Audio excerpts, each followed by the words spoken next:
Magandang umaga mga kasari-sari ko dyan. Ngayon ay magta-topic tayo ng mga simpleng topic lang naman, pero makakatulong ito ng malaki lalo na sa mga baguhan dyan sa tindahan. Pero bago tayo magsimula, makikiusap si Ate Tintin, makikisuyo sa inyo, pa-like at saka syempre pa-subscribe na rin mga kasari. Kung wala kayong masyadong ginagawa, paki-share na rin, 'di ba, para dumami-dami pa tayo. Tsaka syempre may matutunan tayo sa mga ganitong topic. Ito yung pagmamaritesan natin, yung makakatulong sa ating negosyo, at sa mga walang negosyo, magkaroon sila ng idea para pag sila naman na nagkaroon ng negosyo, alam na nila yung gagawin. Higit sa lahat, ma-motivate pa sila, o di ba? Makatulong tayo sa iba diyan minsan na nawawala na ng pag-asa, ha. Normal lang yan, minsan talaga struggle tayo sa ating negosyo. Alam nyo mga kasari, sa pagtitindahan, maliit na tindahan, kapag bibili ka ng produkto, syempre, aalamin mo muna yung surroundings mo. Ano ba yung kakayahan nilang bilhin? Ano ba yung uso dyan sa inyo? Kung uso yung ripak-ripak, join them. Mag-ripak ka rin sa yung tindahan, ha? Tapos kung uso yung mga tingi-tingi na yan, 'di ba? Siyempre gagawa ka rin ng paraan kasi makikisabay ka sa agos. Hindi ka kasi pwede na magdesisyon ka sa yung tindahan, ay ayaw ko ng ripak, pagod ako diyan. Gusto ko di bote lang o kaya kalahating bote. Ay sige, gawin mo 'yan, walang bibili sa iyo. O, di ba? O, kagaya dito sa amin, ha. Ang aking mga kababayan dito, mga kabarangay dito, kadalasan tricycle driver, mga estudyante, mga nagtatrabaho, nasa minimum wage yung kanilang kinikita. Yung iba ay arawan, tapos araw-araw yung sinasahod, tapos pilit lang pinagkakasya yung kanilang kita. So, syempre, tipid-tipid sila, kaya hindi mabenta sa amin dito yung mga bote-bote. Meron ding bumibili, pero madalas talaga na makikita mo dito sa amin, sa aking area, repack. Katulad ng 5 pisong asukal, 5 pisong asin, kape. Uso pa rin dito yung stick na yan ng kape. Tapos margarine, may tag 5, may tag 10, tuyo, may tag 10 ako. Ganun po yung uso dito sa amin mga kasari. Tapos uso din yung mga candy dito sa amin kasi maraming mga bata sa bandang itaas. So nakakarating yan dito sa amin magbili. Mga chichirya, kaya si Titintin marami chichirya dyan sa harapan. So malaking tulong yan kasi nga syempre mga bata mahilig magturo. Pero syempre depende yan dyan sa area ninyo. Gaya nga na sinasabi ko, dapat alamin mo yung mabenta dyan sa area ninyo. Kung hindi naman mahilig yung mga bata dyan kumain ng candy o chichirya, ay sinong bibili ng chichirya mo kung marami kang chichirya, di ba? Aabutin lang siya ng pagkasira. Pero dito sa amin, mahilig talaga yung mga bata sa candy, mga chichirya na yan. So, ganun. O ako nga, may sideline ako na siomay, so nagluluto ako. Sabado linggo, malakas ang aking siomay kasi syempre, nandyan yung mga bata. Bili ng bili. Ganun po mga kasari. Dati, sa siomay ko, hindi ako nagbebenta ng per piraso. Binibenta ko kasi yung may lagayan na siya. So, 3 piraso, 13 pesos. Tapos 20 pesos. Pero minsan may mga bata na makulit, ati isa lang. Naisip ko kung pa isa-isa mas malaki yung kikitain ko, tapos hindi na ako gagastos ng paper plate, di ba? Di pumayag na ako. Sige, 5 piso isa. Mas malaki yung kinikita ni Ate Tintin pag 5 piso isa. So, ganun po, ha. Ayaw ko sana magbenta. Pero, yun yung minsan gustong-gusto ng mga bata. Siguro gusto niya lang na makatikim. Yung pera niya, hindi kakasya sa, yung sa isang set talaga. So, gusto lang makatikim ng bata. So, ate, pwede ba 1 peraso lang? O, diba? Kasi curious siguro siya bakit maraming bumibili sa akin ng siomay. So, syempre, nakikita ko yung mga bata na ganun. Sige, 5 piso. Pero, tinotal ko, mas malaki yung tubo pala pag tag 5, 1 piraso. Kaya si Ate Tintin nyo, go, di ba? Ganon. Kaya kayo, kung may tindahan kayo, kaya baguhan pa lang kayo sa pagtitindahan, ganyan yung alamin ninyo. Pag maraming nangungulit sa inyo, pag-isipan ninyo, sige, baka mamaya mas malaki pa palang kikitain ninyo, di ba? Okay na okay yun, katulad ng aking tinapay.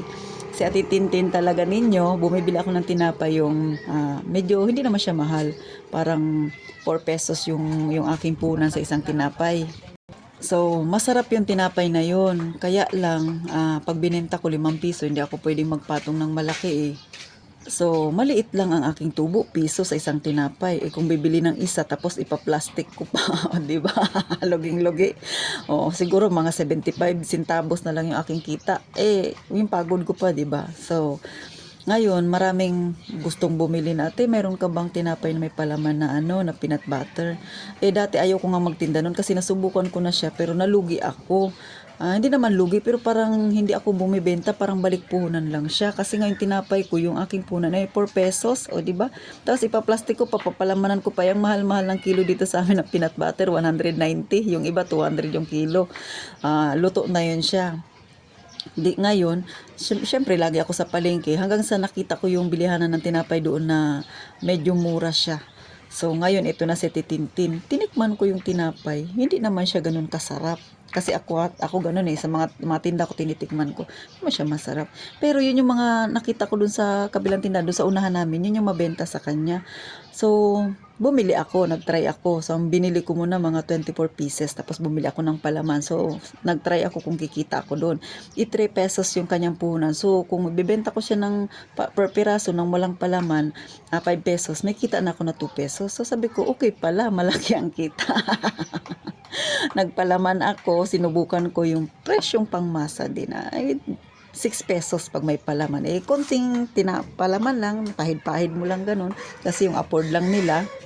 So, ito na ngayon, bumili ako. Naubos yung 24 pieces. Pagka kinabukasan, bumili ulit ako. Naubos na naman, may naghanap pa hanggang tuloy-tuloy na. Sabi ko, ito pala yung binibilihan dito ng tinapay na mura. So, hindi na ako ulit bumili ng tinapay na yung medyo mahal. Pero masarap naman talaga siya. Nabibenta naman yan sa akin mga kasari. Pero bihira lang yung nakaka-appreciate. So, siguro mga inaabot din ng 2 days sa akin yung tinapay na. Minsan 3 days. So, okay lang naman kasi bago naman lagi yung binibili ko. Pero yung ngayon na binibili kong tinapay, minsan 30 pieces, ubos siya. So, parang natawa ako mga kasari, di ba? Hindi nila type yung masarap, pero halos magkapares ang presyo. Pero, wala kang magagawa. Sundin mo yung customer mo kasi yun ang magiging paraan para kumita ka, bumenta ka. Kung susundin ko yung gusto ko kasi hindi naman ako nasarapan sa tinapay. Hindi sila magbili. Di ba mga kasari? So, gano'n, diba? Tuwang-tuwa sa Titintin. Ngayon, tapos yun na ang ginagawa ko. Tapos may palaman, peanut butter, 6 pesos. Nauubos. 30 pieces na tinapay, nauubos. Sa totoo lang, yung tindahan ko mga kasari, napakaliit lang.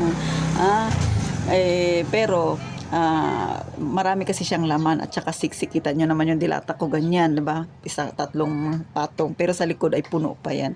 So gano'n yun nga, natawa na lang ako. Say ko, ganun ba talaga? Pero wala tayong magagawa. Sunod tayo sa gusto ni customer. Pagbigyan natin, sumigi sila at gagawin ni Titintin ang request nila.